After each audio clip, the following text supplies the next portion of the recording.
জীবনের সময় চলে গেলে আর ফিরে আসে না। এই যে হাঁসেরা ঘুরে বেড়াচ্ছে পানিতে, কী আনন্দেই ভাসছে তারা। ঠিক আমাদের যখন কিশোরী বয়স অথবা কিশোরকাল, তখন কিন্তু অন্যরকম একটা আনন্দ থাকে মানুষের জীবনে। ওই সময়ে মানুষ যেই আনন্দগুলো খুঁজে পায়, সেই আনন্দগুলো অন্যরকম। এই যে পুকুরে গোসল করা, দূরে বহুদূরে বর্ষার মৌসুমে নৌকায় চড়া, এ এক আনন্দের অনুভূতি।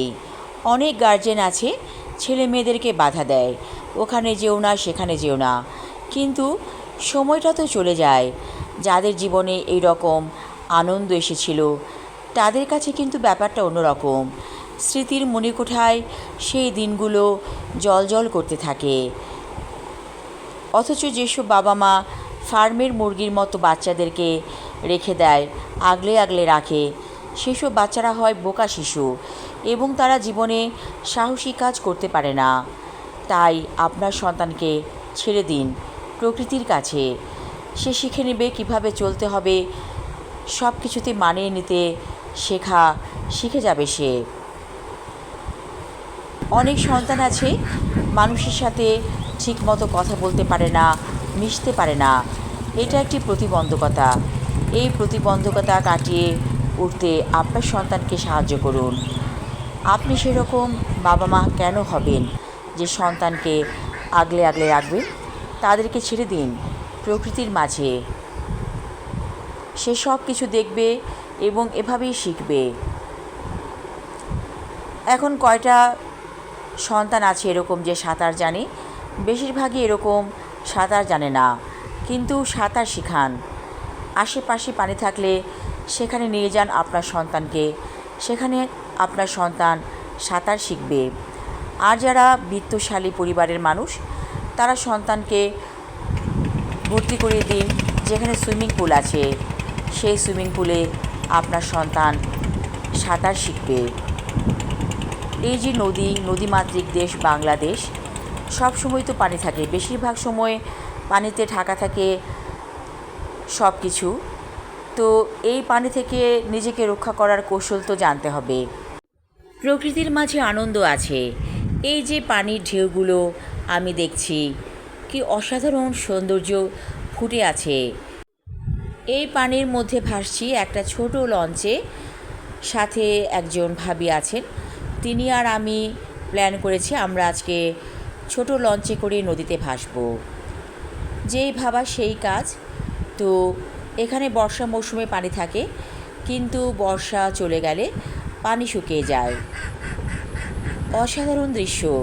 ওই যে দূরে হাঁসগুলো ভাসছে, কি সুন্দর লাগছে দেখতে তাদেরকে। ইচ্ছে করে রাতের বেলায় এখানে ডুব সাঁতার দিতে, কিন্তু আর হবে না, কোনো দিন হবে না। রাতের বেলায় পানিতে নামা হয়ে উঠবে না। অথবা ইচ্ছে থাকলে উপায় হয়, কিন্তু আজকাল সত্যি কথা বলতে কি আমার একটু ভয় লাগে। কারণ এখন তো আর কিশোরী বয়স না, পানিতে নামতে সত্যি ভয় পাই। এই যে মাঝিরা বসে আছে প্রতীক্ষায়, আর এখানে একটা ছোট নৌকো, সেটা ইঞ্জিনে চলে। ছোট নৌকা না, ঠিক বড়ই বলা চলে। এটা এপার থেকে ওপারে যাবে। অনেক মানুষ উঠেছে। এখানে একটা সমস্যা কি, অনেক মানুষ উঠে যায় এবং যারা এই নৌকাটি চালায় তারা কোনো বাধা দেয় না, তারা মানুষ নিতেই থাকে। এটা কিন্তু ঠিক না। এভাবেই কিন্তু অনেক সময় ডুবে যায় নৌকা। একটা দমকা বাতাস আসলে হয়তো উল্টে যেতে পারে এই নৌকাটি। এরকম ঘটনা ঘটেছিল আজ থেকে বহু বছর আগে। এরকম উল্টে গিয়েছিল দমকা বাতাসে, তারপর মানুষ মারা গিয়েছিল। তো অ্যাক্সিডেন্ট হতেই পারে, তাই সাবধানতা অবলম্বন করা উচিত। মাঝিদেরকে বললেও শোনে না, তারা মানুষ নিতেই থাকে। তারা দেখে লাভ, এক একজন যাত্রীর কাছে ভাড়া পাবে, সেই লাভটাই দেখে। কিন্তু এটা তারা বোঝে না, যদি এই নৌকোটা উল্টে যায় তখন কি হবে। এত রিস্ক এই বাঙালি নিতে জানে। এরকম রিস্ক না নেওয়া উচিত। অনেক বয়স্ক মানুষ উঠেছে, আমরা দেখতে পাচ্ছি দূর থেকে। তারা এপার থেকে ওপারে যাবে, এটাই তাদের আনন্দ। হয়তো বয়স্ক লোক, তাদের এখন চিন্তা ভাবনা নেই, চাকরি বাকরি নেই, অবসর সময় কাটছে, তারা অনেক আনন্দ করে। আমি মাঝে মাঝে তাদেরকে দেখে নিজেও খুশি হই যে জীবনের সুখগুলো তারা এখন বুঝতে পারছে। হয়তো তাদের স্ত্রীকে বলে এসেছে চিন্তা না করতে, নদীর ওই পারে যেয়ে চা পানি খাবে, এবং এটাই তাদের আনন্দ। বেঁচে থাকার আনন্দকে খুঁজতে হবে। ওই যে দূরে ভাসছে একটি ছোট লঞ্চ। লঞ্চটির ছাদে কিছু মানুষ আছে, এবং ছোট লঞ্চে যারা যাতায়াত করে তাদের কিন্তু একটা আনন্দ থাকে, সেটা হচ্ছে লঞ্চের ছাদ। সেখান থেকে পানিগুলোকে অনেক ভালো লাগে দেখতে, এবং প্রাকৃতিক দৃশ্য পুরোটাই দেখা যায়। যারা নিচে বসেছে তাদের উপরে তো একটা ছাউনি আছে, সেখান থেকে অত কিছু দেখা যায় না, একটা সাইড শুধু দেখা যায়।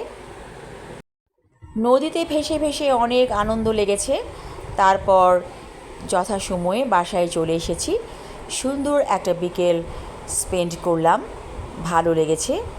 সবাই ভালো থাকুন, সুস্থ থাকুন। ধন্যবাদ।